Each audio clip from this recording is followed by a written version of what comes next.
UEFA super কাপের ফাইনালে Real Madrid আতালান্তাকে 2-0 গোলে পরাজিত করেছে। আরও একটা সুপার কাপের শিরোপা কিন্তু রিয়াল মাদ্রিদের দখলে চলে গিয়েছে, আর এইটা রিয়াল মাদ্রিদের রেকর্ড 6ষ্ঠ সুপার কাপের শিরোপা জয় ছিল।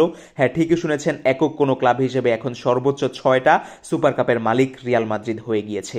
ম্যাচের দিকে যদি আমরা ফিরে তাকাই, সেখানে দেখব যে আতালান্তা ম্যাচের প্রথমার্ধের পুরোটা জুড়েই কিন্তু ম্যাচে ছিল, রিয়ালের সঙ্গে যথেষ্ট ভালো ফাইট দিয়েছে। তবে দ্বিতীয়ার্ধের খেলার দ্বারাই কিন্তু রিয়াল মাদ্রিদ ম্যাচটা নিজেদের করে নিয়েছে। 2-0 গোলে জয়ের ম্যাচে রিয়াল মাদ্রিদের হয়ে প্রথম গোলটা করেছেন ফেদেরিকো ভালভার্দে, আর দ্বিতীয় গোলটা এসেছে কিলিয়ান এমবাপ্পের কাছ থেকে। হ্যাঁ, সেই কাঙ্ক্ষিত গোলটা এমবাপ্পে রিয়াল মাদ্রিদের হয়ে অভিষিক্ত ম্যাচেই পেয়ে গিয়েছেন।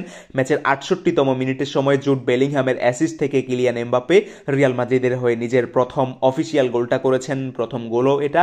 আর এর আগেই 59তম মিনিটের সময় ভিনিসিয়াস জুনিয়রের অ্যাসিস্ট থেকে ফেদেরিকো ভালভার্দে যেই গোলটা করেছেন, সেই গোলের কল্যাণেই কিন্তু ম্যাচে রিয়াল মাদ্রিদ 1-0 গোলের লিড নিয়েছিল।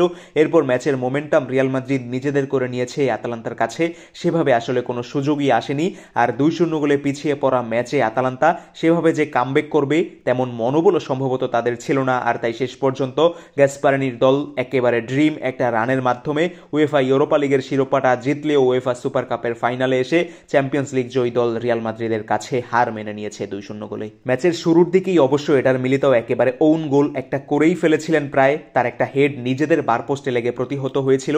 এরপর আবার আমরা দেখেছি ম্যাচের প্রথমার্ধের অতিরিক্ত সময়ে ভিনিসিয়াসের পাস থেকে রদ্রিগো অসাধারণ একটা সুযোগ পেয়েছিলেন, তার শটটাও বারপোস্টে লেগে প্রতিহত হয়েছিল। এভাবেই আসলে পুরো ম্যাচটা আক্রমণ আর পাল্টা আক্রমণের পসটা সাজিয়েই দুইটা দল বসেছিল।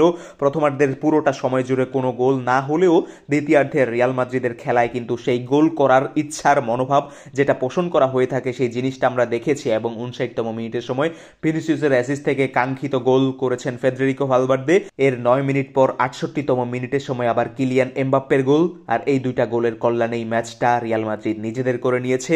ওভারঅল পুরো ম্যাচে পাসিং ফুটবল, পজিশনাল ফুটবল, এই টাইপ অফ বিশেষণ দিয়ে দুইটা দলকে আলাদা করা যাবে না। অলমোস্ট পজিশন, পাস এগুলো সব 50-50 পজিশনেই ছিল। 19-20 দেখতেই পাচ্ছেন আপনি স্ক্রিনশটের মধ্যে বা স্ট্যাটসে। এর বাইরে যদি শট বা শট অন টার্গেটের দিকে আপনি চোখ বোলান, সেখানেই আসলে বিস্তর একটা ফারাক দেখবেন, যেখানে রিয়াল মাদ্রিদ পুরো ম্যাচে 13টা শট নিয়ে 6টা অন টার্গেট রাখতে পেরেছে, যার মধ্যে আবার তারা 2টা গোলে কনভার্ট করেছে। এই 2টা গোলই তো রিয়াল মাদ্রিদকে সুপার কাপের শিরোপা, রেকর্ড 6ষ্ঠ শিরোপাটা এনে দিয়েছে। অন্যদিকে আতালান্তার স্ট্যাটস অনেকটাই মলিন, 7টা শট নিলেও 2টা অন টার্গেট ছিল। গোল করার মতো কোনো সুযোগ তারা আসলে ক্রিয়েট করতে পেরেছে কিনা পুরো ম্যাচে, সেটা নিয়েই সন্দেহ বর্তমান। তবে স্ট্যাটস দেখে আসলে ম্যাচের জাজমেন্ট করাটাও আসলে সমীচীন নয়। Real Madrid champion club, champion একটা মনোভাব নিয়ে এই ম্যাচটা খেলেছে। শেষ পর্যন্ত চ্যাম্পিয়ন মেন্টালিটির কাছেই আতালান্তা আরও একবার হেরে গিয়েছে।